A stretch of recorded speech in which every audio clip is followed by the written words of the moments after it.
کہ انبیاء میں سب سے بڑے فصیح اور بلیغ اور صاف صاف بات کرنے والے اور انسان کے مزاج کو سمجھنے والے خطیب تو یہی ہوتا ہے نا، وہ سیدنا شعیب علیہ السلام ہیں۔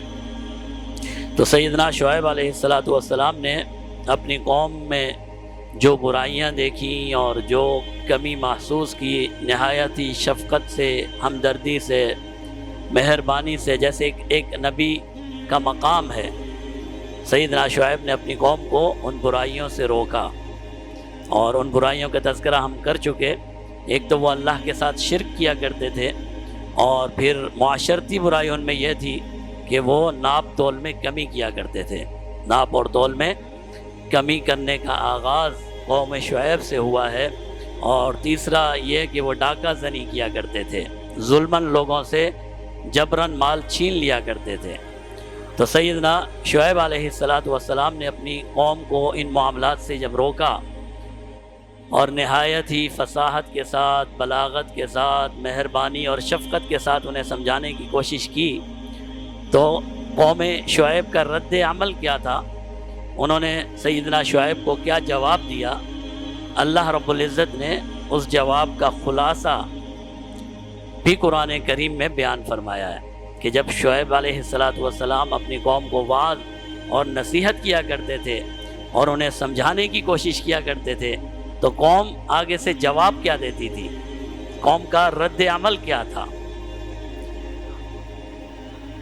اور یہ وہ رد عمل ہے جو ہر نبی کے ساتھ لوگوں نے اختیار کیا ہے، یہ وہ رویہ ہے جو ہر نبی کے بارے میں لوگوں نے اختیار کیا ہے، اور یہی رویہ آج ہمارا بھی ہے، اللہ معاف فرمائے۔ اگرچہ ہم مومن ہیں، صاحب ایمان ہیں، لا الہ الا اللہ محمد الرسول اللہ پر ایمان رکھتے ہیں، ہمیں اس کلمے کی قیمت کا احساس ہونا چاہیے۔ تو پہلا جواب جو ان کی قوم نے دیا، کہنے لگے ما نفقہ کثیرا مما تقول، آپ جو باتیں کرتے ہیں وہ ہماری سمجھ میں نہیں آ رہی، ہماری عقل انہیں قبول ہی نہیں کر رہی، ہم یہ حکم آپ نے کہا یہ سمجھ نہیں آیا، یہ سمجھ نہیں آیا، یہ آج ہم بھی ایسے ہی ہیں، اللہ معاف فرمائے۔ قوم شعیب میں جو غلطی تھی آج ہم ہی اسی غلطی پر ہیں۔ اور دوسرا وَإِنَّا لَنَرَاكَ فِينَا ضَعِيفًا، معاشرے میں ہم لوگ یہ دیکھتے ہیں کہ کہنے والا کس مقام کا انسان ہے، اللہ نے اسے اپنے دین کے لیے قبول کیا، سب سے اعلیٰ مقام یہی ہے، پھر وہ چاہے اس کا پیشہ کوئی بھی ہو سکتا ہے وہ آپ کی قوم میں کمزور قوم کا ہو سکتا ہے مال اور دولت کے اعتبار سے آپ سے کم ہو سکتا ہے دنیاوی مراتب میں اسے وہ مقام حاصل نہ ہو جو آپ کو حاصل ہے، لیکن دین میں اس کا ایک مقام ہے۔ آپ دینی مقام کا فیصلہ دنیاوی مقام دیکھ کر نہیں کر سکتے۔ اور دوسرا جواب انہوں نے کیا دیا؟ کہنے لگے یا شعیب الصلاۃک تأمرک ان نترک ما یعبد آباؤنا او ان نفعل فی اموالنا ما نشاء، اے شعیب کیا تیری نماز، یہاں نماز سے مراد مفسرین نے دین لیا ہے، کیا تیرا دین، تیری نماز، تیری عبادت تجھے یہ سکھاتی ہے کہ تو ہمیں روکتا ہے کہ ہم معبودوں کی عبادت نہ کریں، ہم بتوں کی عبادت نہ کریں، او ان نفعل فی اموالنا ما نشاء، یا ہم اپنے مال میں جس طرح کا چاہیں تصرف کریں۔ وہی جو آج میرا اور آپ کا مسئلہ ہے کہ بھئی میں نے مال کمایا ہے، ہم سب میں سے 80% مجھ سمیت، 80 تو کم ہو جائیں گے، 90 سے زیادہ فیصد یہ ہیں جو یہ سمجھتے ہیں کہ یہ مال اور دولت میں نے اپنی مہارت سے حاصل کیا ہے۔